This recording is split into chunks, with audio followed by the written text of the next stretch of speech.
Père de grâce, merci pour ce jour. Merci pour ce que tu fais dans la vie des uns et des autres. Merci pour la façon dont tu fortifies chacun. Merci pour chaque famille représentée ici. Rendons grâce, Seigneur, pour notre pays, pour la paix. Nous voulons te dire merci pour tout ce que tu as en vue pour chaque famille et cette nation. Et pour cela, il faut que nous puissions être à même d'écouter ta voix, afin que nous puissions nous diriger dans tes sentiers. Seigneur, prions que tu nous aides, que tu souffles sur nous pour que nous puissions libérer ta parole tel que tu le veux. Merci Père Saint. Au nom de Jésus nous avons prié. La plupart du temps, ce que nous cherchons n'est pas loin de nous. Quand tu cours pour chercher la paix, quelque autre chose, tu dois savoir que ce que tu cherches n'est pas loin de toi. Le Dieu que tu sers sait comment trouver la chose. Tu dois attendre pour l'écouter. Il nous dit facilement comment trouver ce que nous cherchons. Il est le chemin par lequel nous pouvons trouver ce que nous cherchons. Il ne s'agit pas de courir. Tu peux courir jusqu'au bout du monde sans trouver ce que tu cherches. Mais si tu attends dans sa présence, il peut t'indiquer là où ce dont tu as besoin se trouve. Vous voyez, la vitesse n'est pas un avantage pour celui qui n'a pas de direction. Je reprends, la vitesse n'est pas un avantage pour celui qui n'a pas de direction. Tu n'as pas de direction, tu cours pour aller où? Donc il faut que Dieu te donne une direction pour que tu puisses courir sur ce sentier. Donc c'est pourquoi Christ dit je suis le chemin. Il nous a donné une direction qui nous conduit au ciel. La vérité. Donc si nous courons sur le chemin de la vérité, alors nous pourrons atteindre le ciel.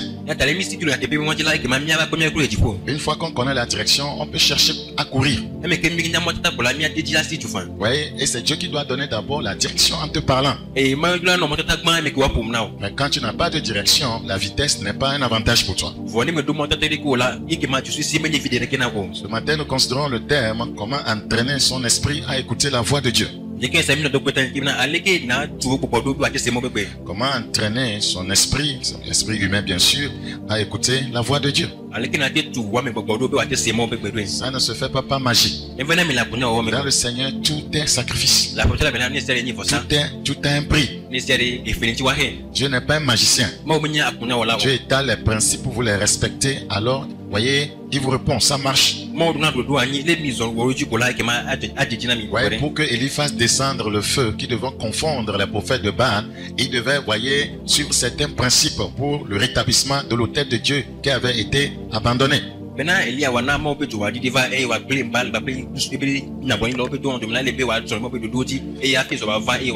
Comment entraîner son esprit à écouter la voix de Dieu?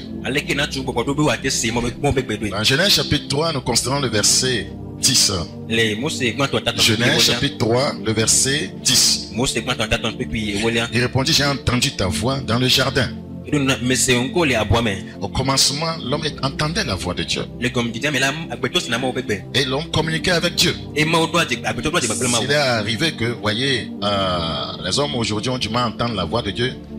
C'est qu'il y a eu un problème. Il y a eu un dysfonctionnement spirituel. Donc l'homme au départ entendait facilement la voix de Dieu. Quand Dieu parlait, l'homme pouvait l'entendre. Et nous savons que c'est le péché qui a engendré cette rupture spirituelle.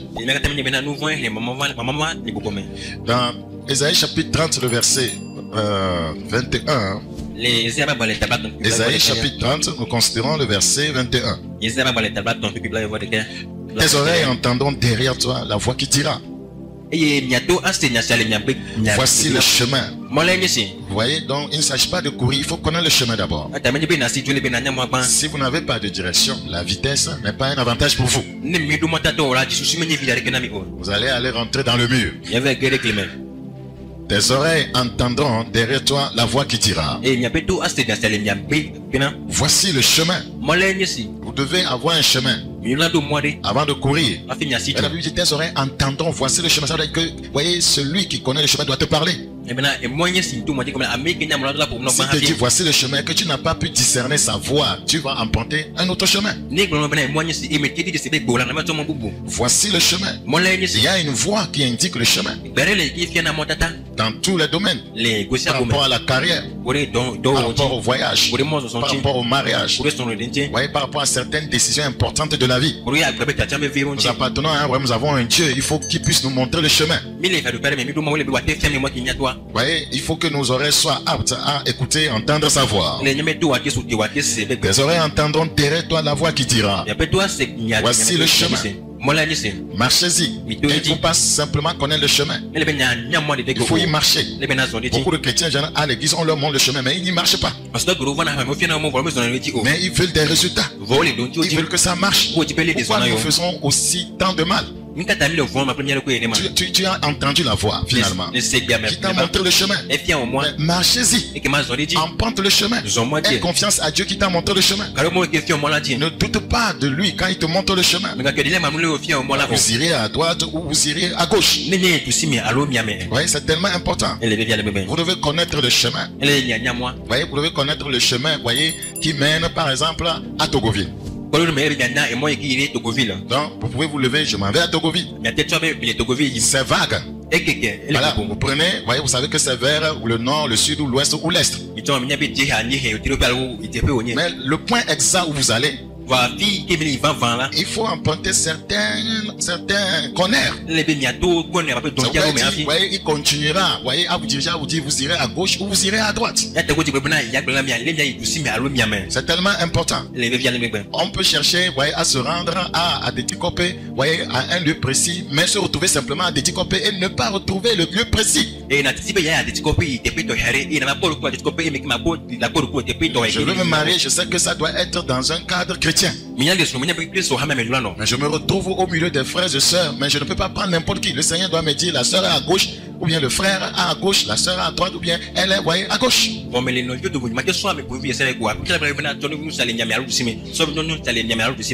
Bible dit dans Jean chapitre 10. Jean chapitre 10, nous considérons le verset 17. Jean chapitre 10, le verset 17. Il est écrit, voyez, Jean chapitre 10. Nous n'allons pas les 17, nous allons remonter. Je connais mes brebis. Et elles me connaissent. Vous devez connaître celui que vous adorez. C'est tellement important. Si vous le connaissez, vous lui ferez confiance quand il vous parle. Beaucoup d'entre nous n'avons pas confiance en Dieu quand il nous parle. C'est ça notre problème. Maintenant, regardez le verset 27 s'il vous plaît. Les brebis entendent ma voix. Mes brebis entendent ma voix. Vous savez ce que c'est qu'une brebis? C'est un enfant de Dieu. C'est une personne régénérée. C'est une personne qui a été rachetée de ses péchés par le sang de Jésus. Et c'est une brebis. Et quand vous appartenez à Dieu, vous êtes sa brebis. Il est obligatoire que vous entendez sa voix. Parce que si vous ne pouvez pas percevoir sa voix, voyez, quelqu'un d'autre va vous donner une mauvaise direction. Vous entendrez, vous écouterez quelqu'un d'autre. Les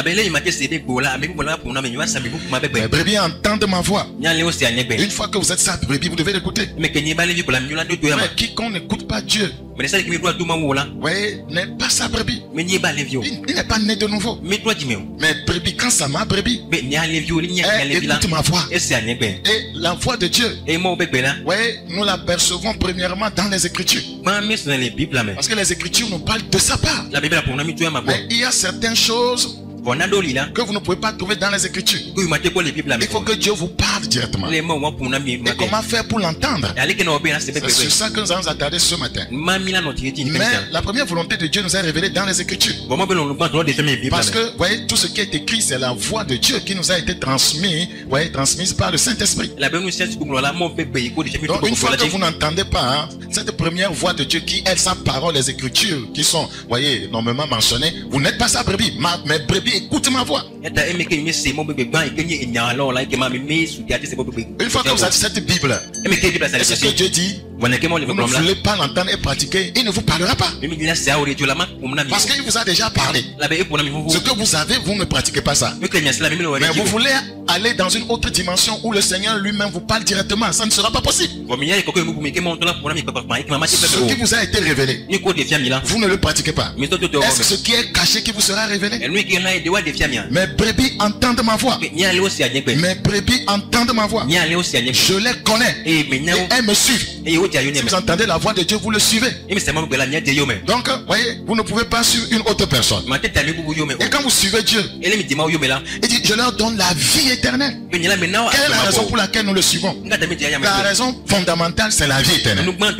Parce que si on ne suit pas le Seigneur, on va chuter en enfer. Il y a un chemin qui conduit à la vie éternelle. Il y a des enseignements pratiqués qui conduisent à la vie éternelle. Il y en a d'autres qui conduisent en enfer. C'est pourquoi la Bible nous met en garde par rapport aux faux enseignements et aux faux prophètes.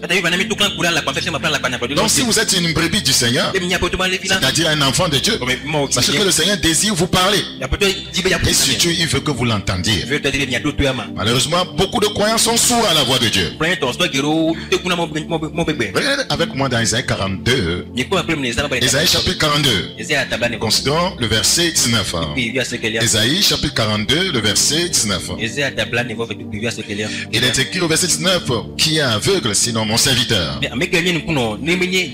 et sourd comme mon messager, que j'envoie, qui est aveugle comme l'ami de Dieu, aveugle comme le serviteur de l'Éternel. Et vous voyez à la fin, on met des points d'interrogation. C'est une interrogation, c'est étonnant. Comment on peut se dire qu'on est ami de Dieu et on est aveugle, on est sourd? Dieu n'est pas aveugle, Dieu n'est pas sourd. Vous voyez, quiconque est sourd sera aveugle sur le plan spirituel. Parce que vous n'avez pas entendu la voix qui vous montre le chemin. Vous voyez, vous allez marcher dans l'aveuglement. On peut entraîner son esprit à entendre la voix de Dieu. Disons dans Job chapitre 32. Ouvrez avec nous dans Job chapitre 32, le verset 8. C'est un enseignement important pour toi et moi. Il faut nous éviter les distractions. Job chapitre 32, le verset 8. Job chapitre 32, le verset 8. Mais en réalité, dans l'homme, c'est l'esprit. Mais en réalité, dans l'homme, c'est l'esprit.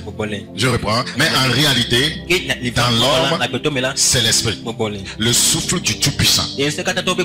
Ton esprit, c'est le souffle du Tout-Puissant. Lorsque Dieu a créé l'homme, vous voyez, il a façonné. Vous voyez, il restait quelque chose. C'était le souffle de Dieu. Vous voyez, Dieu communique avec nous seulement par l'esprit qu'il a soufflé en nous. Donc, si nous voulons l'écouter, ce ne serait que par cet esprit qu'il a mis en nous. Parce que c'est par cet esprit, vous voyez, que nous rentrons en connexion avec lui. Donc, si on n'entraîne pas l'esprit là, on ne peut pas écouter sa voix. Mais en réalité, dans l'homme, c'est l'esprit. Le souffle du Tout-Puissant qui donne l'intelligence. Tout comme on peut, voyez, développer, voyez, par des exercices et facultés mentales, ou bien les facultés de son corps, on peut aussi développer, voyez, son esprit pour être à même d'entendre Dieu. Développons nos facultés, voyez, mentales, voyez, peut-être en étudiant, en lisant, en faisant des choses. Nous pouvons développer aussi nos facultés, voyez, les facultés de notre corps, en faisant des exercices corporels. Pourquoi? Pour qu'on soit en bonne santé, être fort pour soulever des choses. La même chose se fait en esprit. Et il reste l'esprit. L'homme n'est pas composé que, voyez, du corps, de l'âme. L'homme est composé aussi de l'esprit. Et c'est seul l'esprit qui est en contact avec Dieu.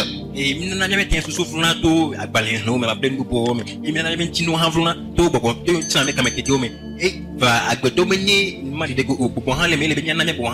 vous prenez tout votre temps, voyez, pour bâtir vos facultés, voyez, mentales et la faculté de votre corps, vous serez quelqu'un qui, voyez, est disjoncté par rapport, voyez, à la voix de Dieu. Parce que vous n'avez pas bâti votre esprit. L'homme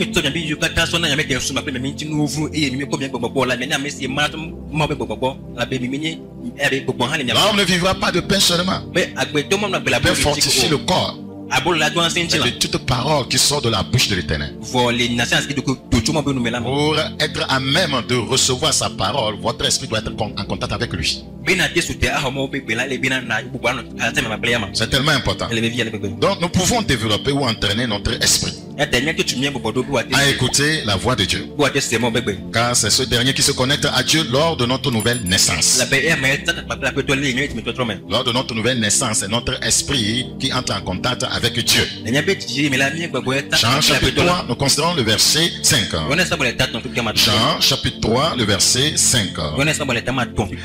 Nous lisons ce qui suit. Jésus répondit: en vérité, je te le dis, si un homme ne naît d'eau et d'esprit, il ne peut entrer dans le royaume de Dieu. L'eau,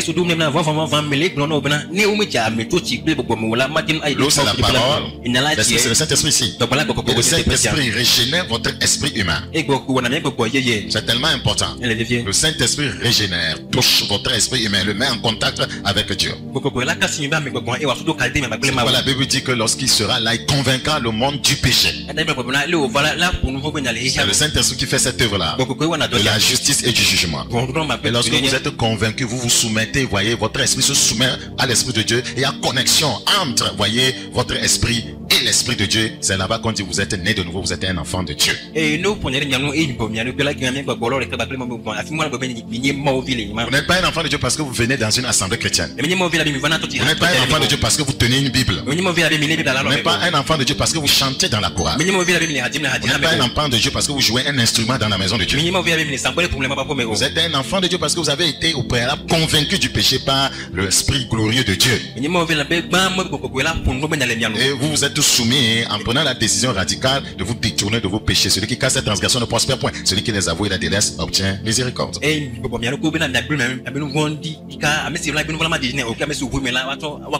verset 6: ce qui est né de la chair est chair. Donc ça voudrait dire qu'il faut une naissance spirituelle.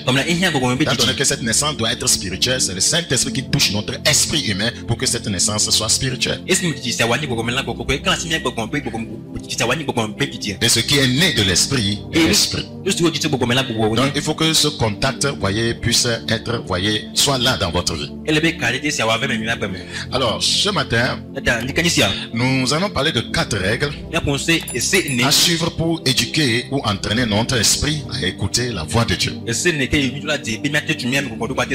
Vous savez, par la prière, le jeûne, on peut bâtir l'esprit, c'est-à-dire le rendre fort, pour être à même de résister peut-être aux tentations, voyez, de résister aux démons, voyez, de pouvoir combattre. Mais cet esprit-là, ce qu'il faut pour que l'esprit écoute la voix de Dieu, c'est autre chose. Il y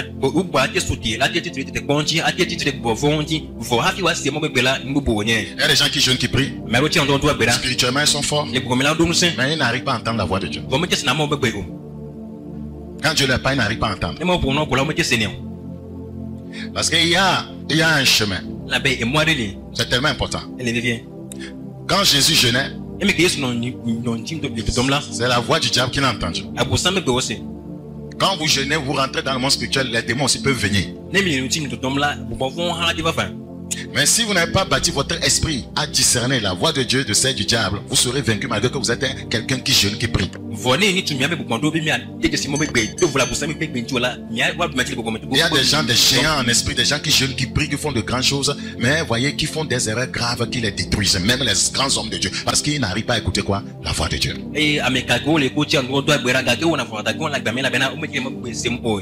La Bible dit dans 1 Thessaloniciens chapitre 5, 1 Thessaloniciens chapitre 5, le verset 23. 1 Thessaloniciens 5, le verset 23. Que le Dieu de paix vous sanctifie lui-même tout entier. Que tout votre être, l'esprit, l'âme et le corps, soient conservés irrépréhensibles lors de l'avènement de notre Seigneur Jésus-Christ. Voilà, dans ce passage, vous voyez, révélé que l'homme est tripartite. Il a un esprit, il a une âme, il a un corps. Vous voyez, l'âme, c'est votre personnalité.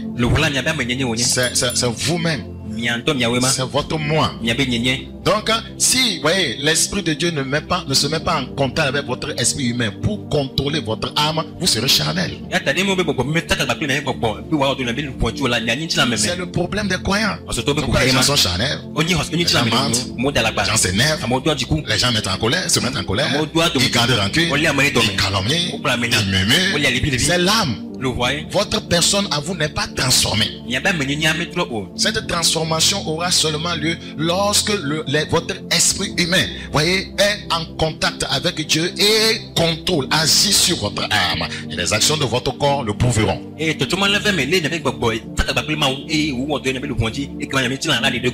C'est comme ça que Dieu nous a créés. Esprit, âme, corps. L'homme est régénéré. Son esprit est contrôlé par l'ennemi. Et ça agit sur sa personne. Il est mauvais. Et les actions de son corps prouvent qu'il est mauvais. Il insulte les gens, il fornique, il vole, il tape les gens. Lorsque vous voyez, l'évangile est prêché par un homme de Dieu. Et voyez, l'esprit, voyez, rentre en connexion avec le Saint-Esprit. Et un travail permanent continue à être fait. L'esprit de Dieu ici agit sur l'âme ici qui est sa personne, son moi. Ses pensées, ses émotions, ses sentiments, ça agit sur lui. Quand l'esprit de Dieu contrôle ici, son corps ici, tout le monde voit que c'est une bonne personne. Elle est aimable, elle est gentille, elle pardonne. Le contraire montre que vous avez des problèmes. Le contraire montre que ça ne va pas. Donc, quand il obéit à l'esprit, quand son esprit humain ici obéit à l'esprit de Dieu qui lui parle ici, sa personne obéit, le corps réagit. C'est comme ça. Si l'esprit de Dieu lui a dit, il a pu écouter. Voyez, Marie la sœur à Kosua. Donc, voyez, ça transmet cela à sa personne. Son moi, il se soumet à ça. Et son corps va pour faire la demande à Joa. Il a écouté Dieu. Mais lorsque ceci ne se produit pas, quand il n'y a pas contact avec le Saint-Esprit réellement, où on n'écoute pas la voix de Dieu, celui-là, la personne, le moi, il fait ce qu'il veut. Et c'est ce que le corps exécute. Merci. Vous voyez ça? Les croyants avec, ils sont dans tous leurs états. Le problème c'est que vous n'écoutez pas Dieu. On s'écoute soi-même. C'est ça le moi. C'est lui qu'on appelle âme.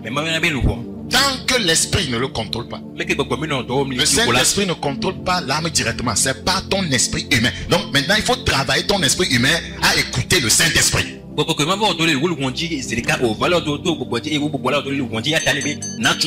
un cheminement. L'esprit âme corps. Pas corps âme esprit. Il y a des croyants qui sont comme ça. Oui, c'est leur âme qui dicte des choses à leur esprit pour dicter ça au Saint-Esprit. Donc ils font des choses, ils demandent au Saint-Esprit d'approuver. Seigneur, j'ai décidé de marier cette femme, approuve. Qui est chef de qui? La plupart du temps, nous prenons notre temps pour bâtir nos facultés mentales. Nous développons aussi, voyez, notre corps. Mais nous négligeons de développer notre esprit. Le croyant, c'est quelqu'un qui développe foncièrement son esprit. C'est ça qui lui donne l'ascendance sur son moi et les œuvres de son corps, la chair.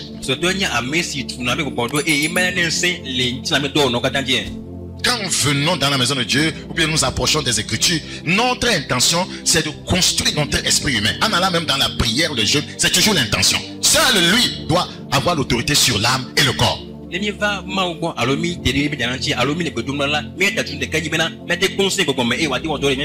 devez être conscient de ça. Que c'est comme ça, ça marche. Sinon vous ferez les choses de vous-même. Ils sont tellement imbus d'eux-mêmes. Ils ne pensent qu'à eux-mêmes. Ils ne pensent pas ce que l'esprit dit. Ce sont des croyants charnels. Charnel voudra dire que tu ne fonctionnes pas à l'âme. Tu n'entends pas la voix de l'esprit. Une fois que ton esprit humain est réellement en contact avec le Saint-Esprit, tout ce qui vient de ton esprit humain vient de Dieu. Ce ne sont pas, ce dont nous allons parler, 4 exercices spirituels, ce ne sont pas des exercices d'un jour. Ce ne sont pas les exercices d'un mois. Ce ne sont pas les exercices d'une année. Ce sont des exercices continuels. C'est continuel. Ceux qui font Kabbalah, vous allez les voir dans les salles de gymnase chaque jour. Oui, c'est 3 fois dans la semaine. Ils se sont programmés. Non, ce n'est pas un exercice d'un jour. Ce que je vais te révéler tout à l'heure, tu vas aller faire ça 1-2 jours en disant le pasteur a dit comme ça, Dieu va me parler. Ça ne marche pas comme ça. C'est pourquoi quand on vous enseigne des choses, vous traînez les pas à ne pas commencer à les faire, vous serez en retard dans la vie. Et vous trouverez les autres comme des extraterrestres. Parce qu'ils ont commencé très tôt. Jésus savait, il a commencé très tôt. À 12 ans, il a commencé. Dieu nous fasse grâce. Alors, si vous pratiquez ces exercices, vous persévérez dedans, vous verrez que votre esprit va devenir robuste. Il va se développer. Vous voyez, s'émanciper. Et sera à même de saisir les voix de Dieu en esprit. Vous saisissez les voix de Dieu en esprit. Vous y marchez. Vous saisissez. Vous déclarez. Et ça marche. Praise the living God. Alléluia. Vous saisissez facilement les messages en esprit. Vous voyez, les révélations en esprit. Parce que c'est votre esprit humain, voyez, qui saisit les choses en esprit. Ce n'est pas votre moi. Ce n'est pas votre moi. Ce n'est pas votre corps. C'est important. C'est pourquoi on travaille tellement son esprit humain.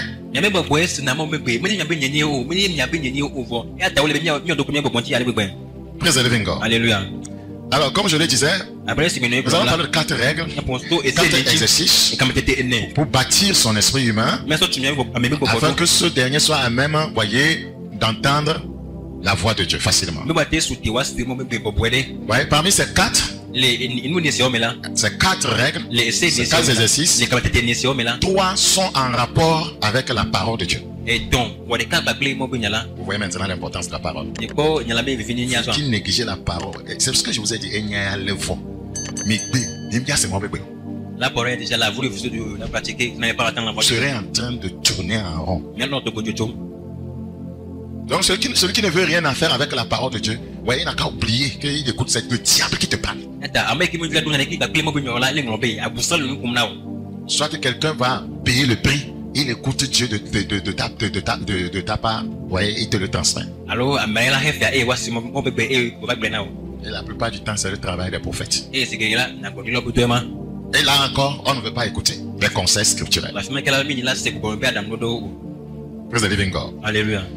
Je sais que vous êtes vraiment en attente par rapport à l'enseignement là. Psaume 12. Psaume chapitre 12. Psaume chapitre 12. Psaume chapitre 12. Le verset 7. Psaume 12, 7. Les paroles de l'Éternel sont des paroles pures. Un argent éprouvé sur terre, eau creusée et 7 fois épuré. Et vous voyez maintenant, les paroles de l'Éternel sont pures. Pour entendre la voix de Dieu, ce que Dieu te dit, étant donné que ce qui vient de lui est pur, ça ne peut pas venir directement à ton âme, c'est ton esprit, parce que c'est lui qui est régénéré. Étant régénéré, l'esprit est pur. Donc,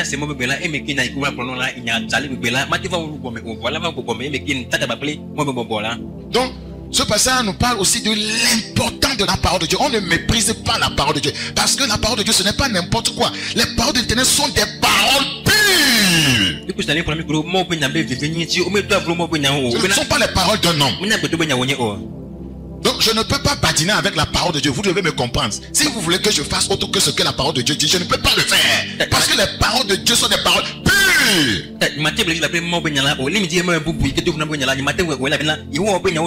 Un agent éprouvé sur terre au creuset. Et cette fois épuré, c'est-à-dire que c'est tellement vrai sa parole qu'on ne doit plus tronquer ça, tordre le sens de sa parole. On ne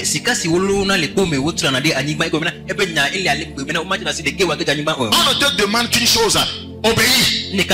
Tu n'as pas besoin de raisonner sur la parole. Voyez, d'essayer de voir si on faisait ça comme ça. Non, c'est déjà épuré, c'est pur.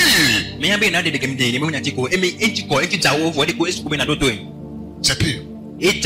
La parole de Dieu dit pardonne. Tu n'as pas besoin de raisonner. Je ne peux pas pardonner ce qu'on m'a fait ça. Non, la parole est déjà épurée. Ne raisonne pas sur la parole, c'est pur. Obéis. Proverbe 13. Proverbe 13. Celui qui méprise la parole se perd. C'est évident que si vous ne voulez pas avoir quelque chose avec la parole de Dieu, vous allez vous perdre. Mais celui qui craint le précepte est récompensé. Celui qui craint le précepte, qui craint cette parole, agit selon, il est récompensé. Frère, je vais parler de ces 4 règles et ça va vous paraître bizarre parce que c'est tellement simple. On vous enseigne ces choses. Vous n'avez jamais su que c'est le chemin pour écouter la voix de Dieu. Ce n'est pas quelque chose de nouveau que j'apporte. C'est quelque chose qu'on vous a déjà enseigné plusieurs fois. Mais vous n'avez jamais eu la révélation que c'est ça qui fera que mon esprit humain sera bâti et il peut maintenant écouter la voix de Dieu et le transmettre à ma personne. La première règle. J'ai dit, il y en a 4. 3 sont en rapport avec la parole. La première règle, c'est la méditation de la parole de Dieu. Quiconque veut écouter Dieu lui parler doit commencer par là. Nous devons donner de la valeur à la méditation de la parole de Dieu. Comment tu sauras que ce que j'entends c'est Dieu si tu ne médites pas la parole?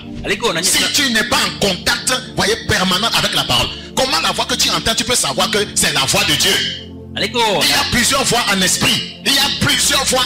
La voix des sorciers, la voix de la sirène, la voix de Mami Wata, la voix des principautés. Comment tu peux cerner que cette voix c'est la voix de Dieu? Tu as bâti ton esprit humain en commençant par la méditation de la parole de Dieu, pas la parole des hommes.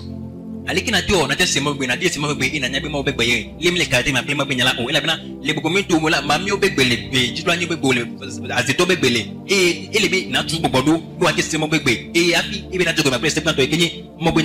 il y a la voix des hommes.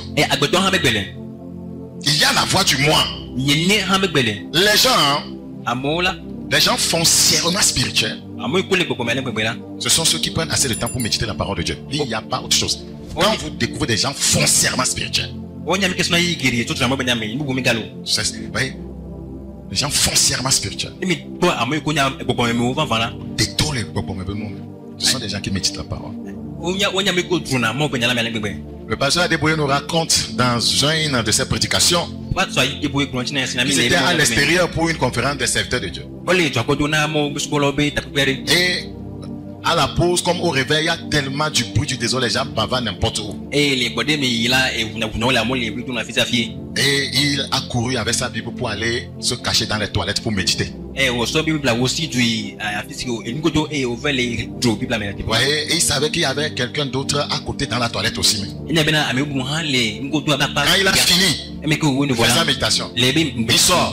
Il voit un autre frère qui sort. Ils se sont regardés. Et il dit c'était le frère Koumoyi. Lui aussi a compris que il doit aller se cacher dans les toilettes pour méditer. Ces gens-là aujourd'hui. Depuis, voyez, leur jeune âge avec ces pratiques, regardez leur niveau spirituel. Regardez comment ils entendent facilement la voix de Dieu. C'est par là que ça commence. C'est pourquoi à 12 ans, Jésus était toujours là-bas, avec les scribes. Jésus était en contact avec la parole. Source 17. Les gens qui n'ont même pas de Bible, ils se disent chrétiens. C'est pas vrai. Un croyant qui n'a pas une Bible. Une Bible de 3500. 5000. Il n'en a pas. Il a un panier de, voyez, 70 000. Des chaussures de 25 000. Un fouloir de 7800. Un sac, voyez, de 35 225 francs. Et il est content. Il n'a pas de Bible. Nous avons remplacé la méditation de la parole de Dieu par la visualisation des vidéos de comédie. Tu seras un comédien spirituel. Parce que c'est ce qui nourrit ton esprit. C'est ce qui nourrit ton esprit. Voyez que ton âme, ta personne va développer. C'est pourquoi les croyants sont des comédiens. Ils nourrissent leur esprit, voyez, avec les films immoraux, avec la pornographie. C'est pourquoi leur personnalité est une personnalité immorale.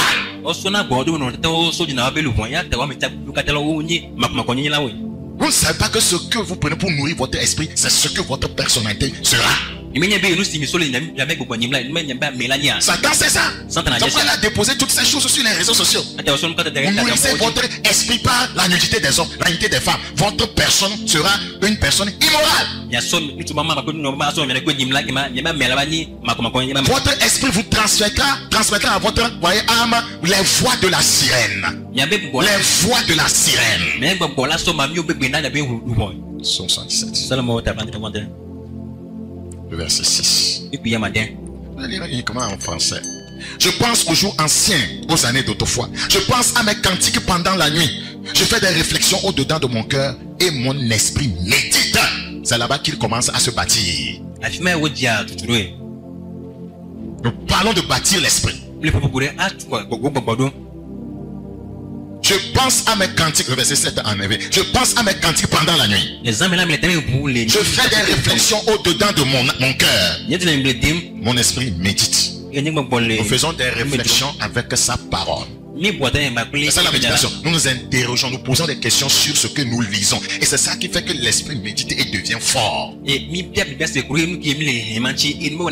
Ça fait que l'esprit se développe. La méditation de la parole de Dieu agit sur votre esprit humain. C'est ça qui le bâtit. Afin qu'il puisse, voyez, s'élever et s'approcher beaucoup plus de Dieu. Le verset 7. Le verset 8 maintenant, s'il vous plaît. Le Seigneur rejettera-t-il pour toujours? Ne sera-t-il plus favorable? C'est ce qu'on appelle la méditation. Sa bonté est-elle à jamais épuisée? Sa parole est-elle anéantie pour l'éternité? Il médite avec la parole. Dieu a-t-il oublié d'avoir compassion? Et maintenant il cherche dans la Bible. Et il découvre que non, la Bible parle toujours de la compassion de Dieu. Son esprit est en train de méditer. A-t-il dans sa colère retiré sa miséricorde? En posant cette question, il va fouiller dans la Bible. Est-ce que Dieu a retiré sa miséricorde? Et il voit que non, la miséricorde de Dieu est là si nous nous soumettons. C'est l'esprit qui est en train de méditer ça. Et c'est là-bas qu'il se bâtit.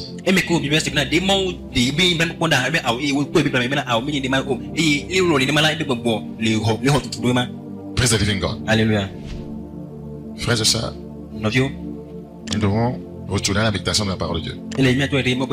Vous pouvez développer la sagesse spirituelle sans la méditation de la parole de Dieu. C'est pourquoi plusieurs croyants ne sont pas sages. Ils sont sages selon ce monde. Vous ne pouvez pas développer la sagesse spirituelle sans la méditation de la parole de Dieu. Si vous voulez être réellement sage, allez vers la méditation de la parole de Dieu.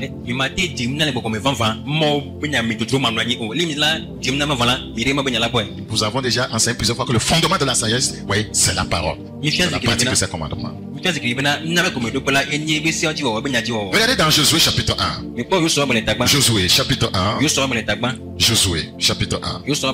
Ouvrez s'il vous plaît. Et il fait soif de voir votre vie changer à partir de ce matin. Josué 1, le verset 8. Il faut de la discipline, il faut de la détermination, il faut un engagement, voyez, pour suivre la voie que Dieu te trace ce matin. Que ce livre de la loi ne s'éloigne point de ta bouche. Parce que c'est lui que nous méditons. Médite-le jour et nuit. prenons notre temps jour et nuit sur, voyez, les futilités, voyez, par rapport aux réseaux sociaux. Que voulez-vous devenir? Pour agir fidèlement selon ce qui est écrit. Car c'est alors que tu auras du succès dans tes entreprises. C'est alors que tu réussiras. Vous savez, à quelle période le Seigneur dit ceci à Moïse, à Josué? Dieu dit ceci à Josué au début de son ministère. Moïse, qui écoutait facilement la voix de Dieu, venait de trépasser. Le Seigneur dit à son serviteur Josué, il y a un chemin pour m'écouter, c'est la méditation de la parole. Si tu veux, voyez, entendre ma voix facilement comme ton maître, voyez, Moïse, c'est ce que tu dois faire. Et si tu le fais, voyez, tu réussiras dans ton ministère. C'est de ça qu'il lui parle en parlant de ses entreprises. Un homme de Dieu n'avait autre entreprise que l'œuvre de Dieu. Donc si tu veux, Josué, que ton ministère réussisse, tu dois, voyez, embrasser, voyez, la méditation de la parole. Frères et sœurs, nous devons cesser de méditer sur nos problèmes et méditer sur les Écritures. Beaucoup d'entre nous, c'est ce qui vous range. Tout ce que nous venons enseigner dans la semaine, ça ne fait pas l'objet de ta méditation. Ta méditation, où est-ce que je vais trouver l'argent? Où est-ce que je vais trouver l'argent? Ta méditation, il me faut le travail. Il me faut le travail. Ta méditation, il me faut une femme. À tout prix. Ce n'est pas là la sagesse. Celui qui va te montrer le chemin, tu l'as abandonné. Ce n'est pas par la puissance ni par la force, mais c'est par mon esprit. Écoutez, la parole de Dieu, c'est la sagesse. Quand vous suivez la parole, vous savez que ce n'est pas la parole d'un homme. En m'écoutant, vous pouvez voir que ce n'est pas un homme ça. Ce ne sont pas des principes des hommes ça. Ce sont des principes qui viennent d'ailleurs. Les hommes ne fonctionnent pas comme ça. Mais les hommes régénérés, c'est comme ça qu'ils fonctionnent. Et le Seigneur nous aidera. Praise the living God. Alléluia. Nous devons cesser de méditer nos problèmes. Si quelqu'un cesse de méditer tes problèmes. Praise the living God. Alléluia. Jean 5. Jean chapitre 5. Notre méditation doit avoir un fondement. Jean chapitre 5. Jean chapitre 5. Le verset 39. Jean 39. Vous sondez les Écritures. Vous sondez les Écritures. Parce que vous pensez avoir en elle la vie éternelle. Ce sont elles qui rendent témoignage de moi. Les Écritures parlent de moi. Donc, si vous vous habituez à sonder, à méditer la parole de Dieu, voyez, vous saurez facilement comment Dieu parle. Parce que votre esprit, voyez, sera connecté, voyez, à la voix de Dieu. Et vous pourrez facilement savoir que ça, c'est la voix de Dieu. Mais brebis entendre ma voix. Et Jésus dit au verset 40, et vous ne voulez pas venir à moi pour avoir la vie. Vous ne voulez pas venir à moi. Vous voulez courir. Vous voulez aller vers les hommes. Vous voulez trouver les moyens humains pour vous en sortir. Vous ne voulez pas venir à moi pour avoir la vie. Et il dit, je ne tire pas ma gloire des hommes. Praise the living God. Alléluia. Je communique avec notre esprit. Vous voyez, si nous travaillons à le développer, il nous sera, voyez, facile de connaître sa volonté.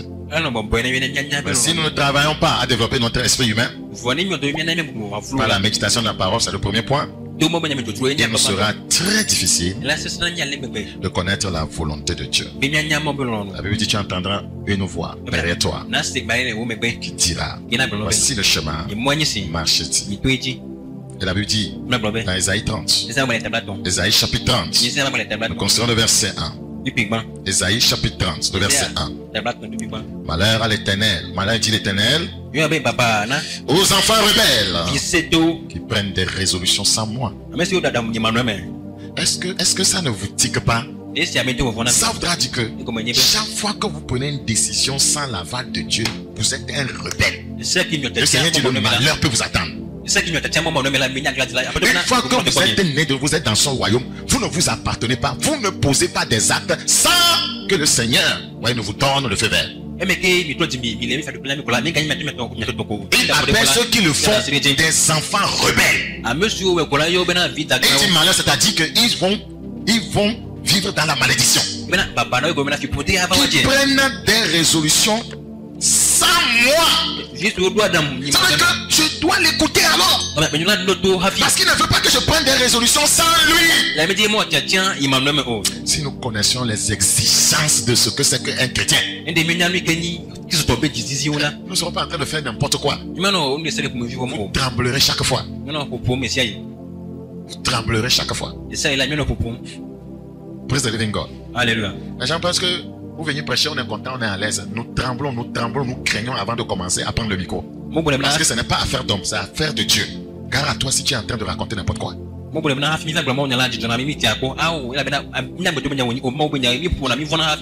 soyez pas nombreux ou bien à vouloir faire quoi? Enseigner. Car vous serez jugés sévèrement. Tu ne maîtrises pas ces choses et tu dis que tu enseignes les gens. C'est Dieu qui nous dit sans moi. Il n'a pas dit sans l'homme. Sans moi. Avant que l'homme puisse te parler de la part de Dieu, est-ce qu'il arrive à entendre la voix de Dieu?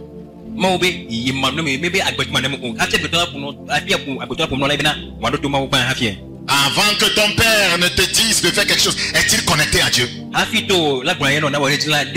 maman est-elle connectée à Dieu? Il y a des décisions, voyez, comprends parce que Dieu nous a dit de les prendre. Les parents peuvent dire n'importe quoi, on s'en fout. Qui vous a trompé comme ça? Votre père, votre mère, c'est votre Dieu sur terre. C'est écrit où? Et maintenant le vieux qui adore Akbali Bebobo s'appuie aussi sur ces erreurs des chrétiens.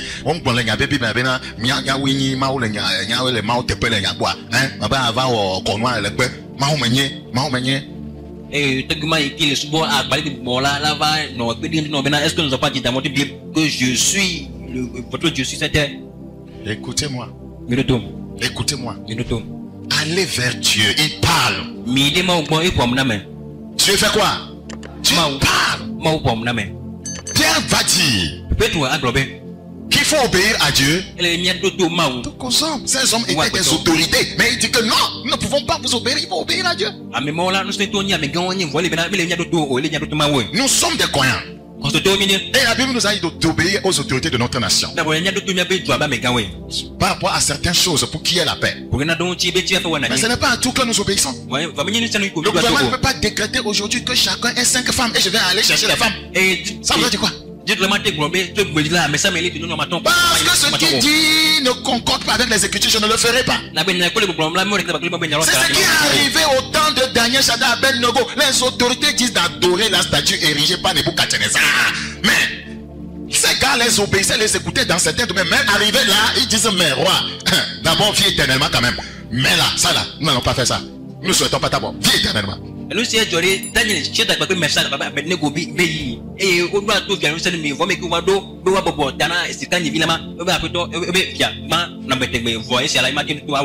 parce que Dieu n'est pas d'accord avec ça. Pourquoi avant de te marier, tu as besoin de la vie de ton père et ta mère? C'est la vie de Dieu que tu leur amènes. Et ils se soumettent à ça. Tu ne leur demandes pas d'abord, est-ce que vous voulez que je prenne cette femme? Non. Dieu, est-ce que tu veux que je prenne? Quand Dieu dit oui, c'est que c'est oui. Quand Dieu dit c'est non. Et tu vas le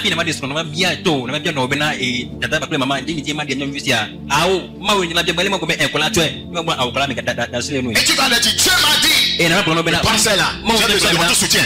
Tu ne vas pas aller voir ton père, il va dire que lui n'aime pas les MOBA. Dieu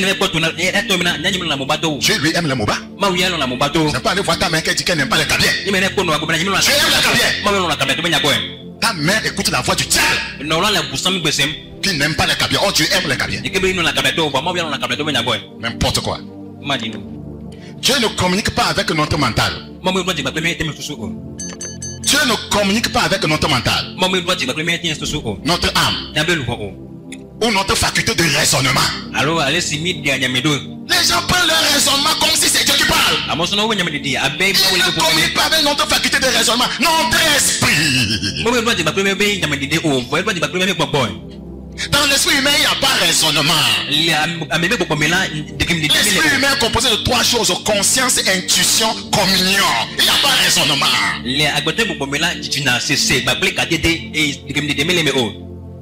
L'ignorance. Vous pensez que vous êtes plus sage que vos leaders. Ce n'est pas une question de diplôme ici. Si la personne a bâti vraiment son esprit humain, vous ne pouvez pas être plus intelligent que lui. C'est la vérité. Dieu n'a pas besoin d'aller à l'école avant de connaître les équations. Si Dieu veut utiliser un de ses enfants qui ne connaît rien en mathématiques pour décoder une équation, il va le faire par l'esprit. Une doigt avait écrit, voyez, au temps de Nebuchadnezzar, personne n'arrivait pas à déchiffrer ça. Une doigt avait écrit. Il a fallu un homme de l'esprit qui est venu décoder ça. Daniel. Lorsque votre esprit humain est bâti, une fois que vous obéissez à votre esprit humain, c'est à Dieu que vous obéissez. Il y a un passage terrible dans les Écritures. C'est un passage d'une grande révélation par rapport à un tel thème. Nous sommes dans Proverbe chapitre 20. Je ne sais pas si quelqu'un a la version française courante. Proverbe 20. Si vous en avez, vous prenez le micro. Proverbe 20, le verset 27. Le souffle de l'homme, c'est-à-dire l'esprit de l'homme. Le souffle de l'homme est une lampe de l'Éternel. Ah! Il va fier. Le souffle de l'homme, l'esprit humain de l'homme, c'est la lampe de l'Éternel. Donc c'est à partir de ton esprit humain qu'il éclaire les autres lames et le corps. La lampe s'allume dans ton esprit humain d'abord. Il pénètre jusqu'au fond des entrailles. Allez-y s'il vous plaît. Proverbe 20, 27. La conscience est la lampe que le Seigneur donne à l'homme. Attends d'abord, frère, s'il te plaît. Je vous ai dit, l'esprit humain est composé de quoi?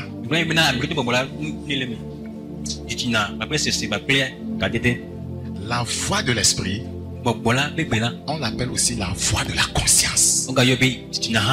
Donc lorsque votre conscience est souillée, donc ce n'est plus la voix de Dieu que vous entendez. C'est pourquoi la Bible nous enjoint d'avoir une conscience comment? Sans reproche. Paul dit, je me force constamment d'avoir une conscience sans reproche devant Dieu et devant les hommes. Reprenons la lecture en français courant s'il vous plaît.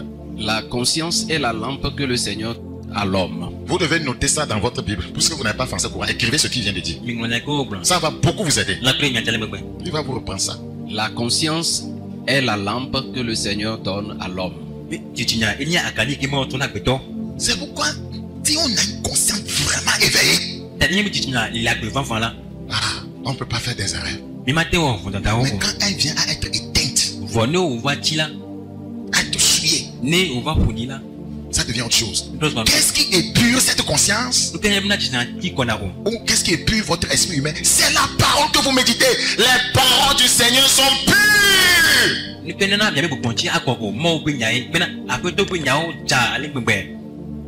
Donc c'est pourquoi en allant vers la méditation de la parole étant pure, elle purifie notre conscience. Elle est bâtie ainsi, elle écoute facilement de Dieu. Quand elle est souillée, elle écoute la voix du diable.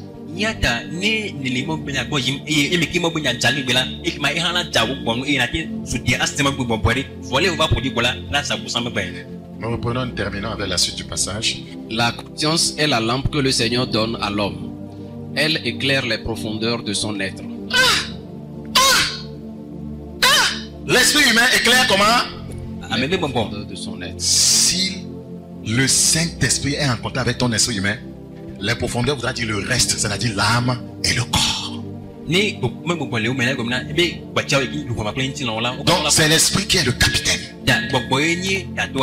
C'est lui que vous devez bâtir, travailler dans votre vie. Ne nourrissez pas votre moi. Je vous en parle chaque fois, c'est comme vous ne me comprenez pas. Ne nourrissez pas votre moi. Des fois, les gens pensent que je suis pingre en comment on dit ça? En félicitations ou bien appréciation. Non. Si vous le faites trop, vous allez nourrir quoi? Vous allez nourrir votre âme. Vous allez devenir comment? Orgueilleux.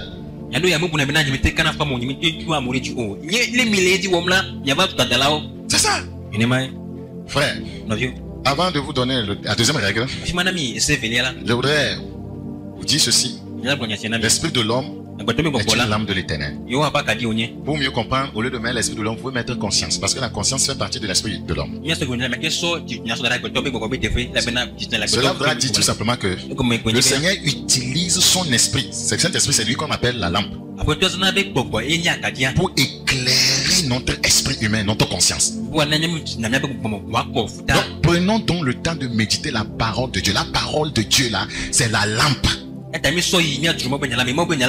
parole est esprit et vie. Praise the living God. Alléluia.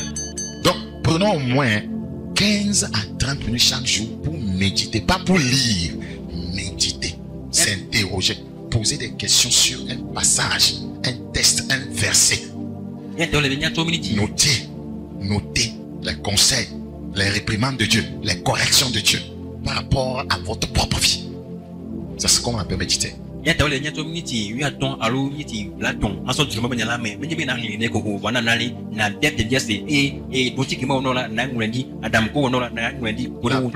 des messages que nous venons prêcher viennent de la méditation. La méditation. Praise the living God. Alléluia. La méditation. Et quand vous méditez, l'esprit vous parle. Quand nous parlons, nous écrivons en désordre. C'est après que nous venons maintenant repositionner pour en faire un message. Au moins 15 à 30 minutes chaque jour. Il y a le temps. Tu te lèves à 4 heures, tu peux faire ça. Avant de te préparer à aller au service. Et prier.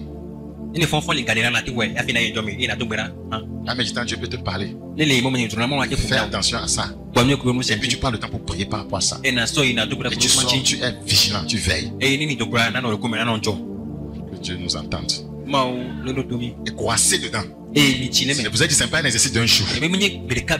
Croissez dedans. Quelqu'un ne fait pas entraînement pour avoir un gabarit et il va faire un jour et il sort dans le quartier. Les gens vont le frapper.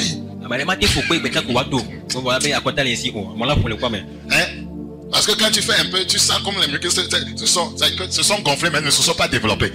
Il y a différence entre gonfler et développer. Donc tu sors parce que tu as senti un gonflement et tu fais comme ça. Venez, quels sont les gens qui veulent me défier? Tu es mort. Deuxième règle. Pour bâtir, construire, développer son esprit humain. Je vous ai dit, 3 des 4 règles ont une relation avec la parole. Deuxième règle pour construire son esprit humain.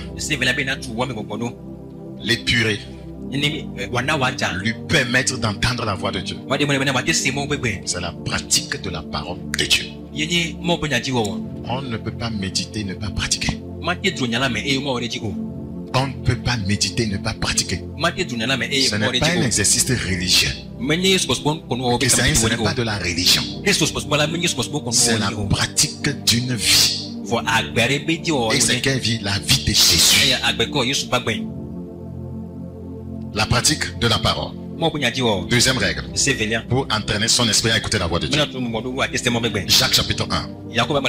Jacques chapitre 1. Jacques chapitre 1.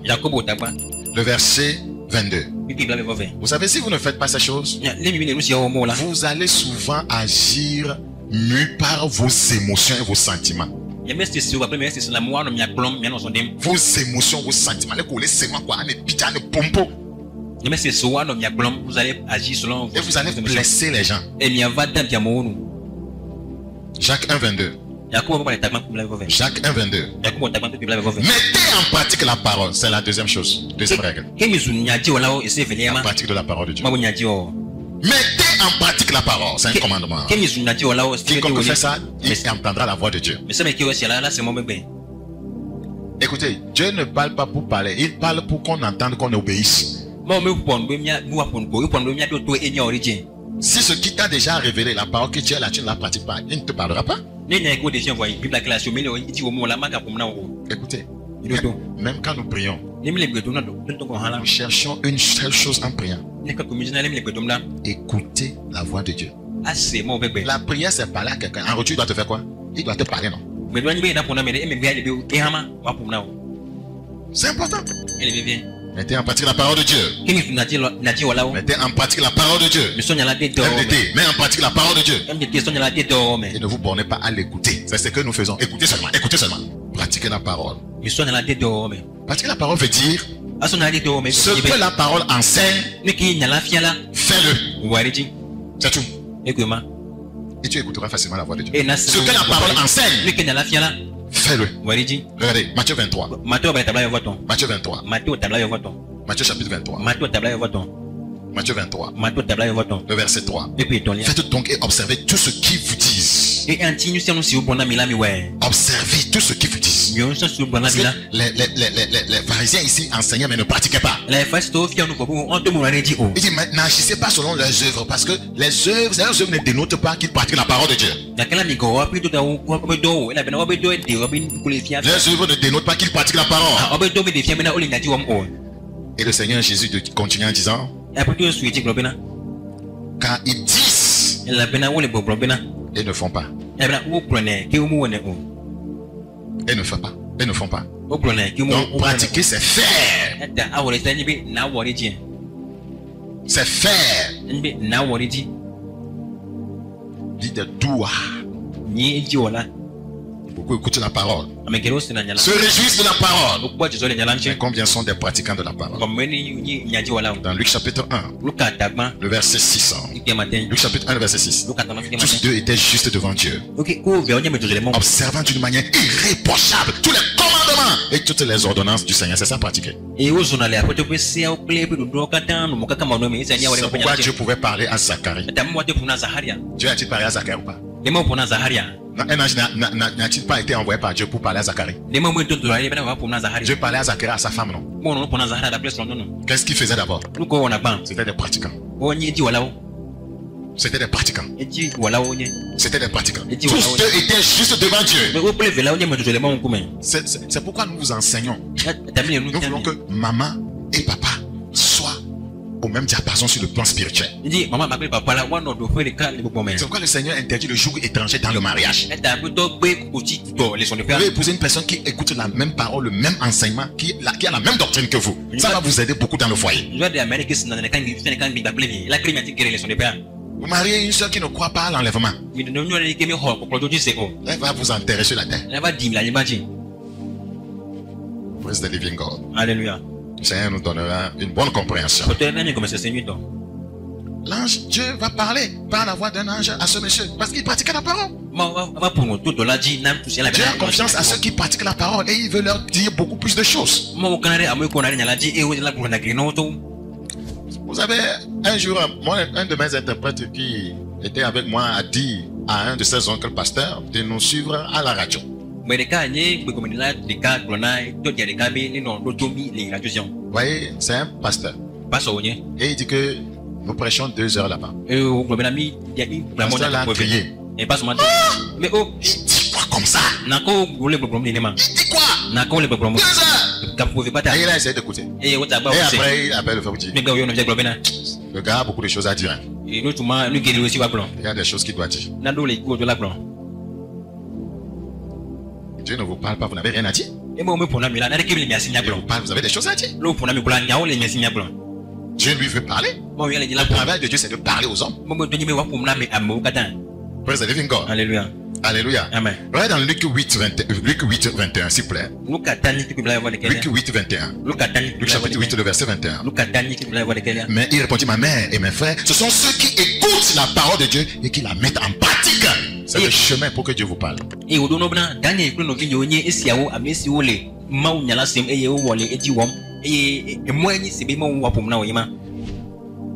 Une personne censée parle à sa mère. Une personne sensée parle à ses frères. Le Seigneur dit que si vous écoutez et mettez ma parole en pratique, vous êtes mon père, vous êtes ma mère, c'est-à-dire qu'il y aura communion entre nous. Quiconque pratique la parole ne vivra plus dans le doute. Notez bien cette assertion. Quiconque pratique la parole ne sera plus dans le doute. Quiconque pratique la parole ne sera pas, voyez, dans le découragement. Quiconque pratique la parole sera délivré de la peur. Quiconque pratique la parole sera délivré de la défaite. Vous savez pourquoi? La parole de Dieu nous enseigne à marcher par la foi et à parler par la foi. Donc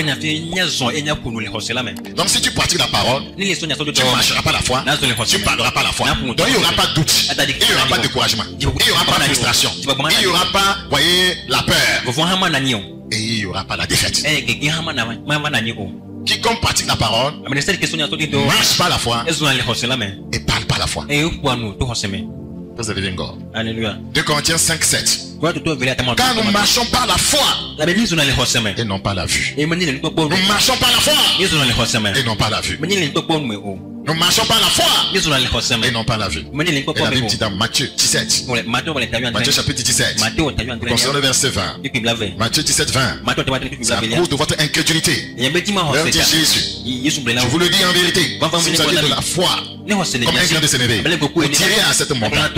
C'est parler par la foi ça. Nous marchons par la foi et non pas la vue. Nous parlons aussi par la foi. Vous tirez à cette montagne. Donc vous ne serez pas découragé si vous pratiquez la parole de Dieu, puisque quand il y a montagne, il y a problème, au lieu de se décourager, vous tirez, vous parlerez par la foi. Vous n'aurez pas peur d'un problème, d'une montagne. Si vous pratiquez la parole de Dieu, vous allez parler par la foi. C'est la non-pratique de la parole de Dieu qui fait que tu te décourages. Petite chose, tu es découragé. Tu ne parles pas par la foi. C'est parce que tu ne parles pas par la foi que tu as peur. Si nous marchons par la foi, nous parlerons par la force. Romains 10. Et cette foi-là, elle vient comment? Romains 10. 17. Romains 17. Ainsi la foi vient de ce qu'on entend. Et ce qu'on entend vient de la parole de Christ. Cette foi-là, elle vient de la parole de Christ. Donc si tu pratiques la parole, tu auras la foi. Frères et sœurs, dans toutes les circonstances, fais ce que la parole te dit. Sois un pratiquant. Quelle que soit la circonstance. Regardez la circonstance de Shadrach, Meshach et Abednego. On pouvait tolérer, voyez, qu'il puisse dire, bon roi, on va s'agenouiller 2 minutes seulement. Parce que la mort était là. Mais regardez cette circonstance dangereuse. Roi, vis éternellement.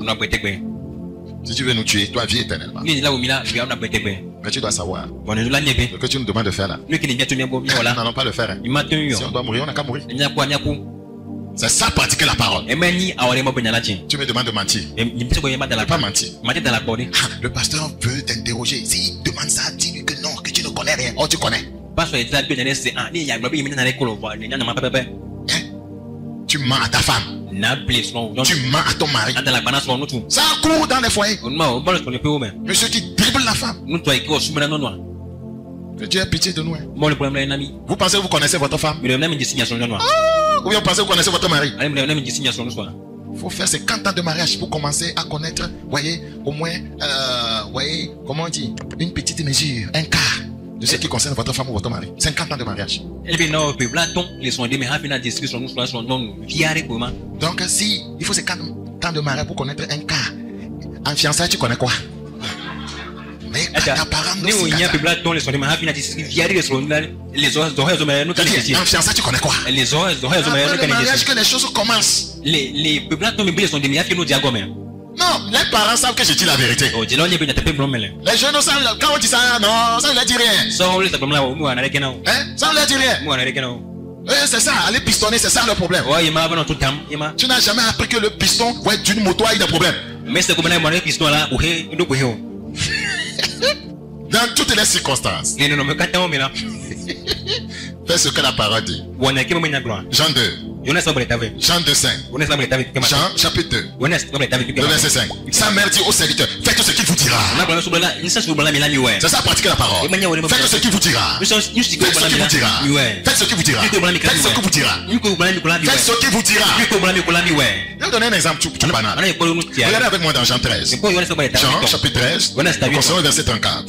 Jean 13, 34. Je vous donne un commandement nouveau. C'est un commandement, c'est la parole.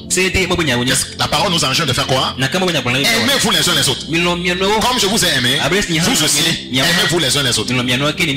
Quel que soit ce que la soeur t'a fait, quel que soit ce que le frère t'a fait, si tu es un pratiquant de la parole de Dieu, tu dois l'aimer. Ce sont des gens à qui Dieu parle ça. Tu vas l'aimer. Si vous aimez quelqu'un, vous ne le volerez pas. Si vous aimez quelqu'un, vous ne mentirez pas sur son compte. Si vous aimez quelqu'un, vous ne le mépriserez pas. Si vous aimez quelqu'un, vous ne commettrez pas l'immoralité sexuelle avec la personne. Vous n'allez pas commettre l'adultère avec cette personne. Si vous aimez quelqu'un, vous n'allez pas le haïr. Vous n'allez pas mener cette personne à pécher. Si vous aimez quelqu'un, vous allez lui pardonner. C'est ça un pratiquant de la parole. Il n'y a pas ça. Il n'y a pas ça, disons la vérité. Il n'y en a pas. Dieu a pitié de nous. Le développement de notre esprit humain ne vient pas à la pratique de la parole. La pratique de la parole. La pratique de la parole. Troisième règle. Qui est en rapport encore avec la parole. 1. La méditation de la parole. 2. La pratique de la parole. 3. Donnez la première place à la parole de Dieu dans votre vie. Il n'y en a pas. Il n'y en a pas. Donnez la première place à la parole de Dieu dans votre vie. Quel que soit ce qui se passe, quelle que soit la situation, vous vous posez la question de savoir qu'est-ce que Dieu dit, qu'est-ce que la parole de Dieu dit par rapport à cette situation. C'est ça, donner la première place. Un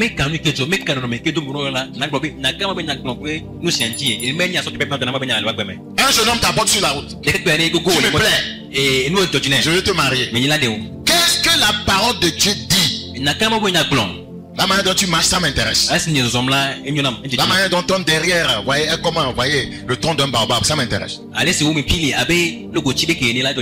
que la parole de Dieu dit. La parole de Dieu dit de prier pour chercher la volonté de Dieu.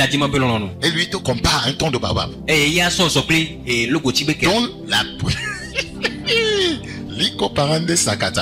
Donne la première place à la parole de Dieu dans ta vie. C'est comme ça nous sommes plus que vainqueurs. Ce n'est pas une vie chrétienne hasardeuse qu'on mène. Nous fonctionnons consciemment avec des principes. Proverbe 4. Tu veux marier, tu as quel pasteur? Tu vas à quelle église? Qui est ton père spirituel? On ne trouve pas le partenaire de mariage au bord de la route. Est-ce que cette personne est plantée dans une assemblée? Soit pasteur. Est-ce qu'elle a enseigné dans la vérité? Deux hommes marchent ensemble sans être convaincus. Qu'est-ce que la parole de Dieu dit? Au service. Vous voyez, un collaborateur dit, tu sais, 5 millions doivent rentrer dans la caisse du service, mais on va mettre 3 500 000 et puis on va partager le reste. Qu'est-ce que la parole de Dieu dit? Donnez la première place à la parole de Dieu, vous faites sortir de beaucoup d'embarras. Vous êtes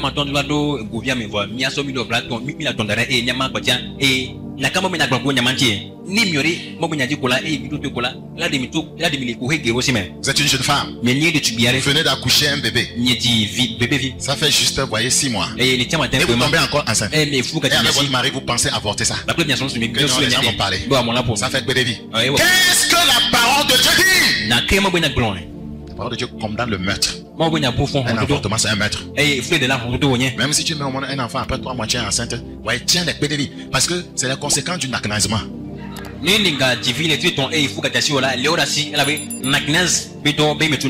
Proverbe chapitre 4.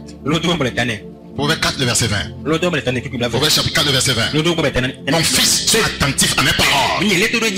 C'est en cela qu'on donne à la parole de Dieu la première place. Prête l'oreille à mes discours. Qu'il ne s'éloigne pas de tes yeux. C'est ça la première place. Les yeux sont sur la tête. Les yeux regardent avant que, voyez, le reste du corps, voyez, prenne le chemin. La première place. Qu'il ne s'éloigne pas de tes yeux. Garde-les dans le fond de ton cœur. c'est la vie pour ceux qui les trouvent. C'est la santé pour tout le corps. Donnez la première place à la parole de Dieu vous guérit. Ce n'est pas spirituellement, physiquement. Ça vous guérit physiquement. Les choses vont vous arriver. Vous savez avoir des problèmes de santé. Mais vous allez vous relever rapidement. Parce que vous donnez à la parole de Dieu la première place. Ce n'est pas moi qui le dis. Elle donne. Hein, la parole de Dieu. Quand tu donnes la première place à la parole de Dieu, c'est la santé pour tout ton corps. La santé pour tout ton corps. Continue à donner à Dieu. Voyez, à la parole, la première place, tu verras. Tu seras guéri. C'est un amen qui n'est pas sorti. C'est la vérité. Il y a la guérison dans la parole de Dieu. Il a envoyé sa parole et il est guéri. Et les pieds échappés de la fosse. Le Seigneur demande, voyez, de donner la priorité à sa parole. Cela ne développe pas, voyez, seulement ton esprit, mais cela te guérit physiquement. La Bible dit dans Luc 9, Luc chapitre 9, nous considérons le verset 57. Luc chapitre 9. Luc chapitre 9. Le verset 57. Luc 9, 57. Pendant qu'ils étaient en chemin, un homme lui dit, à Christ Jésus, Seigneur, je te suivrai partout où tu iras. Tu appelles quelqu'un Seigneur et tu ne lui donnes pas la première place. On ne peut pas appeler quelqu'un Seigneur sans lui donner la première. Seigneur voudra dire que, voyez, c'est le chef, il a la première place. Il est le maître. Seigneur. Il dit Seigneur, il n'est pas prêt à lui donner la première place. Je te suivrai partout où tu iras. Je te suivrai partout où tu iras. Les renards ont des tanières et les oiseaux du ciel ont des nids. Parce que le Seigneur a discerné dans son cœur. Voyez, qui pense que comme on l'appelle Seigneur, il a des maisons à étage. Voyez, qui roule dans l'encruiser. Non, Seigneur, je ne te suis pas tout. Il pense que le Seigneur mange dans les hôtelleries. Je te suivrai partout. Le Seigneur a vu le cœur de ce monsieur. Et le Seigneur a dit, mon ami, je dois t'avertir d'une chose. Les renards ont des tanières. Et les oiseaux, voyez, du ciel ont des nids. C'est-à-dire, ils ont là où, voyez, couché. Mais le Fils de l'homme n'a pas un lieu où il puisse reposer sa tête.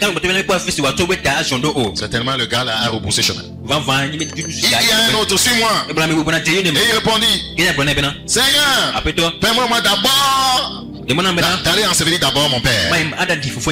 Il n'a pas donné la première place. Une fois qu'il parle, on ne parle pas, on fait en même temps. C'est ça la première place. Une fois que tu parles, on ne parle pas, on fait ce qu'il dit. On donne la première place à ce qu'il vient de dire.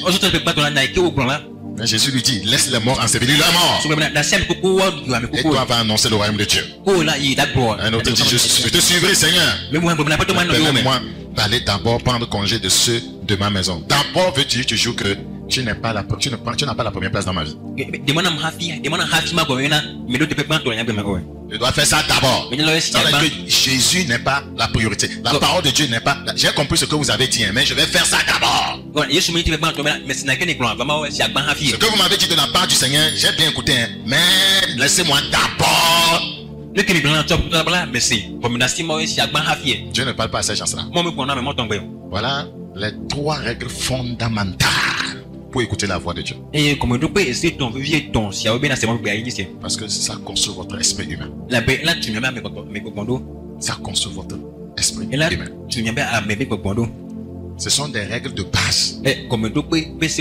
La 4e règle, voyez, a très simplement, voyez, ou bien est la conséquence de cette 3 règles. La 4e règle, c'est la conséquence de ces 3 premières règles. 4. Nous allons terminer par là. Obéir immédiatement à la voix de votre esprit humain. Obéir immédiatement à la voix de votre conscience. Obéir immédiatement à la voix de votre conscience. Les gens ne le font pas. Nous avons dit que la conscience est constituée de l'esprit humain est constitué de la conscience de l'intuition. Et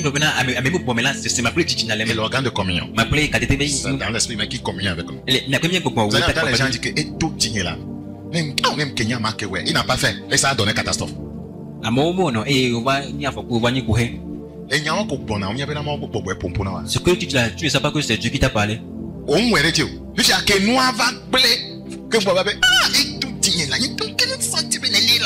Tu ne l'as pas fait, maintenant c'est gâté. Tu dis, moi-même j'ai senti que c'est comme ça que tu vas le faire. Obéir immédiatement à la voix de votre conscience. Obéir immédiatement à la voix de notre esprit humain. L'esprit de l'homme a une voix. Cette voix s'appelle la voix de la conscience. C'est la conscience. Cette voix s'appelle la conscience du coup. C'est très important. On l'appelle aussi l'intuition. On l'appelle l'intuition. On l'appelle la voix intérieure. Maintenant, il va y avoir une différence entre l'esprit humain de celui qui est régénéré et de celui qui n'est pas régénéré. Il faut faire attention maintenant ici. Parce que celui qui n'est pas né de nouveau, lui aussi il a la conscience, lui aussi il a l'intuition, lui aussi il a quoi? Il a la communion. C'est pourquoi celui qui n'est pas né de nouveau peut être en communion avec les mauvais esprits. Celui qui est né de nouveau aussi a les trois organes, conscience, intuition, communion. Mais nous allons voir tout à l'heure la différence. Celui qui n'est pas né de nouveau, donc Satan lui parle facilement, les mauvais esprits lui parlent facilement aussi par sa conscience. Mais celui qui est né de nouveau et qui pratique ces trois exercices que je viens de vous donner, c'est le Saint-Esprit qui parle à sa conscience.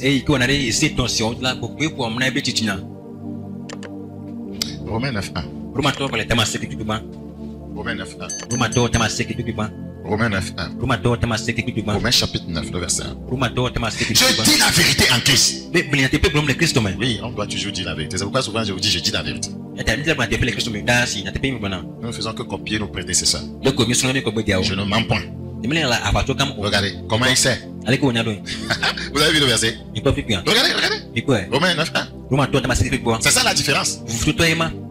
Pour, voyez, l'inconverti, le Saint-Esprit n'agit pas sur sa conscience. Le Saint-Esprit n'agit pas sur son esprit humain. Si le Saint-Esprit doit agir sur l'esprit humain d'une personne inconvertie, c'est pour l'amener à la repentance. Ça commence par là. Mais nous qui sommes nés de nouveau, l'Esprit de Dieu communique avec notre esprit humain déjà. Et si nous faisons les exercices dont je viens de vous parler, nous entendons facilement la voix de Dieu. C'est quoi? La méditation. 2. La pratique. 3. Donner la première place. Ça n'est pas difficile. C'est difficile ça? Ça n'est pas difficile. On est dans ces exercices depuis. C'est pourquoi chaque fois je vous dis que quand la parole de Dieu ne dit pas ça là, moi je ne fais pas. Les gens me connaissent depuis longtemps que ça. Le gars là, un petit message qui peut faire 2 minutes là, il va lire tellement, même jusqu'à 90 passages bibliques.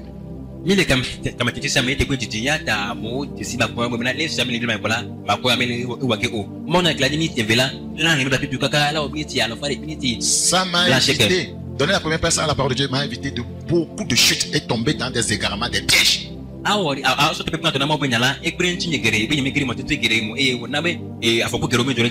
la vérité. Et même pour me marier, c'était pas la parole qui m'a parlé.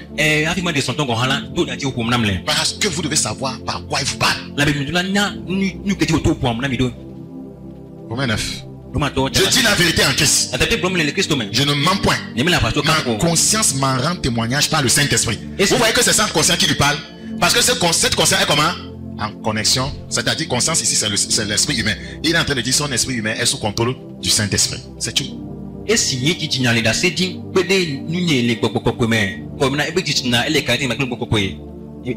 Donc l'esprit de tout homme a une voix, qu'il soit sauvé ou pas. Mais le nouveau converti, qui est devenu, voyez, un homme nouveau en Christ, voyez, lui son esprit humain est connecté au Saint-Esprit. Psaume 32. Psaume 32. C'est notre avant-dernier passage biblique. Psaume 32. Psaume 32. Nous considérons le verset 1. Heureux celui à qui la transgression est remise. C'est le né de nouveau. Une telle personne, sa conscience sera sous contrôle du Saint-Esprit. À qui le péché est pardonné. C'est important d'être sûr qu'on a abandonné le péché. Heureux l'homme à qui l'Éternel n'impute pas d'iniquité. Il ne te compte plus de péché. Et quand on ne te compte pas le péché, il y a quelque chose qui arrive à ton esprit. Et dans l'esprit duquel il n'y a point de fraude. C'est ça la nouvelle naissance. C'est pourquoi nous disons que quand on est né de nouveau par le Saint-Esprit, l'esprit humain lui est déjà régénéré. Parce qu'il n'y a plus de fraude là-bas. Le reste du travail sera l'âme. Le corps.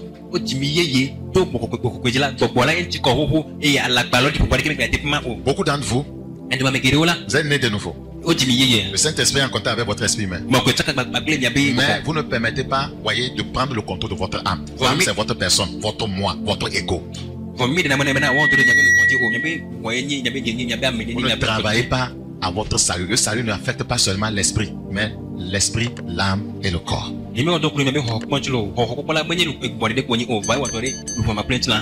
L'esprit, l'âme et le corps. L'esprit en contact avec Saint-Esprit, c'est le commencement. Que l'âme soit sauvée, c'est la sanctification. Et quand on est sanctifié, les actions de vos corps le démontrent. Le problème des chrétiens, c'est qu'ils ne sont pas sanctifiés. La plupart ne sont pas sanctifiés. Si vous faites les 3 exercices dont on vous a donné, le Saint-Esprit trouvera les moyens de purifier votre âme. Déjà, vous êtes pur à cause de la parole que vous avez écouté. Sanctifie pas ta parole quand ta parole est la vérité. Vous voyez les 3 exercices là, ça engendre la purification de l'âme. Il faut ces 3 choses avant de prendre maintenant la prière et le jeûne. C'est-à-dire méditer la parole, pratiquer la parole, donner la première place à la parole, être un homme de prière, être quelqu'un qui jeûne. Et puis vous êtes OK. Les 3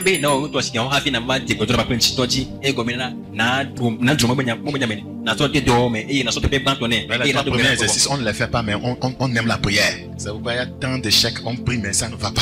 On prie, mais on n'écoute pas Dieu. Les 3 premiers exercices vont vous pousser à l'obéissance. Heureux l'homme à qui l'Éternel n'impute pas d'iniquité. Et dans l'esprit duquel il n'y a point de fraude.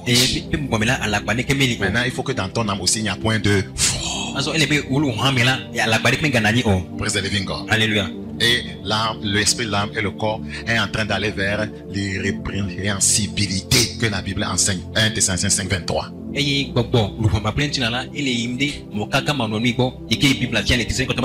Praise the living God. Alléluia. Alors, c'est à ce moment, par rapport à Psaume 32, 1, 2, c'est à ce moment que ton esprit est éclairé de la lumière de Dieu. Et de la vie de Dieu. En obéissant à la voix de ton esprit dans lequel il n'y a point de fraude, tu obéis à Dieu. Le Saint-Esprit demeure dans ton esprit et Dieu communique avec toi dans ton esprit. À pas obéir à ton esprit, c'est-à-dire à obéir à ta conscience régénérée. Vous voyez, ça c'est la voix de Dieu. Si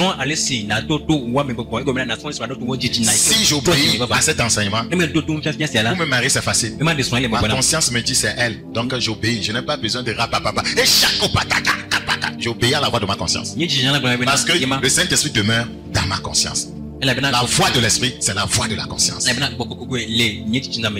pas besoin de faire 10 ans que je cherche une femme. C'est ça. Je n'ai pas besoin de faire 10 ans que je cherche à marier un homme. Vous savez, vous faites ça. Ça va vous aider beaucoup plus que de rester dans la désobéissance en pensant que les choses vont se faire d'elles-mêmes. Nous poussons les choses à arriver. Les choses n'arrivent pas d'elles-mêmes. Praise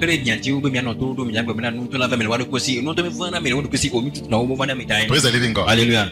Tu as compris l'enseignement, lève la main, je vois. Que Dieu te bénisse. Voilà ce que le Seigneur voulait nous dire. Allez réécouter. Allez réécouter. Allez revoir vos notes. Les 3 premières choses dont on a parlé, c'est simple, tout le monde peut faire ça. Et perpétuer ça. Continue seulement. Arriver à un niveau. Vous voyez, quand Dieu parle, Vous saisissez les signaux en esprit. Vous saisissez les signaux en esprit. Vous voyez que pour faire ce travail de serviteur de Dieu, c'est beaucoup de prix qu'on paie. Les gens sont pressés de prendre le micro. Les gens sont pressés de prendre le micro. N'écoutez pas n'importe qui. Hein. La soeur m'a dit que ouais, le Seigneur lui a dit que tu dois épouser celle-là. Celui-là plutôt. Elle ne lit pas la Bible. Elle ne pratique pas la parole. C'est une soeur qui est calomniatrice, médisante. Elle reçoit de Dieu que tu dois marier celui-là. Elle reçoit de qui? De Dieu? Non, est-ce que c'est de Dieu? Elle a reçu de qui?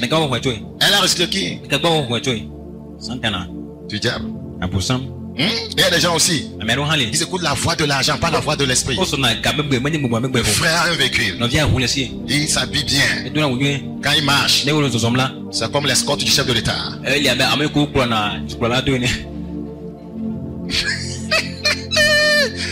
la voix de l'argent dit, c'est celui-là qu'il faut marier. Celui-là qu'on appelle le grand.